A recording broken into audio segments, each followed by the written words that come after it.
કેમ છો? મજામાં? સુવાક્યોની દુનિયામાં, સુવિચારની દુનિયામાં આપનું સ્વાગત છે.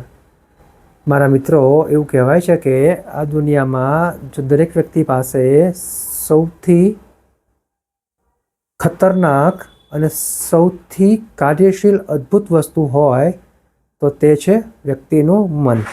આવી જ કોઈ વાતને સુવિચાર તરીકે શ્રી લ્યુક ડી વાલ્વેનાગર સાહેબે ખૂબ સરસ રીતે લખ્યું છે. આજનો જે સુવિચાર છે તેનો વિષય છે મન, માઇન્ડ. શ્રી લ્યુક ડી વાલ્વેનાગર સાહેબે લખ્યું છે કે આપણા કાર્યો આપણી ઈચ્છાઓ જેટલા ના તો સારા હોય છે ના તો તેટલા ખરાબ હોય છે.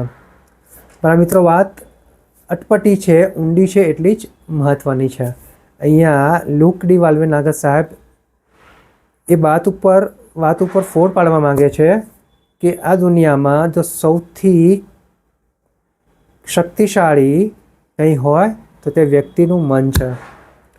હવે આ મન સાથે કામ કેવી રીતે લેવું તે શીખવું હોય તો એના માટે સૌથી પહેલાં ચારિત્ર શિક્ષણ લેવું પડશે, ચારિત્ર બનાવવું પડશે, ચારિત્ર ઘડતરના ઉપર ધ્યાન આપવું પડશે. કારણ કે અહીંયા વાત એવી છે કે વિચારો તો આવવાના જ, વિચારો સારા પણ આવે અને ખરાબ પણ આવે. તો વિચારો આવે તેની પર કોઈ નિયંત્રણ નથી હોતું, પરંતુ કયા વિચાર ઉપર કામ કરવું અને કયા વિચારને બાયપાસ કરવા, ફેંકી દેવા, તે આપણે ત્યારે શીખી શકીએ જ્યારે આપણે આપણા ચારિત્રને બનાવી શકીએ, કેરેક્ટરને ડેવલપ કરી શકીએ. બસ મારા મિત્રો, વાત એટલી જ છે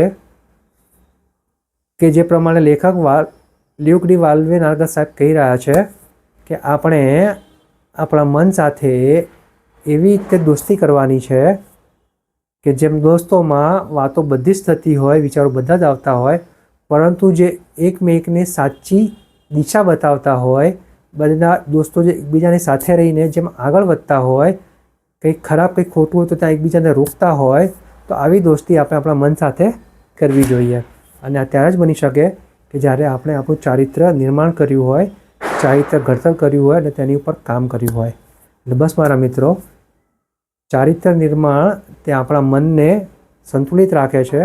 વિચારો આવવા સારા કે ખોટા તે સામાન્ય પ્રક્રિયા છે, પરંતુ સારા કાર્ય પર કામ કરવું અને ખરાબ કાર્યોને જતા કરવા તે જ આપણી પ્રાથમિકતા હોવી જોઈએ. અને તે પ્રાથમિકતા આપણને ચારિત્ર શિક્ષણથી જ મળી શકે છે. Thank you.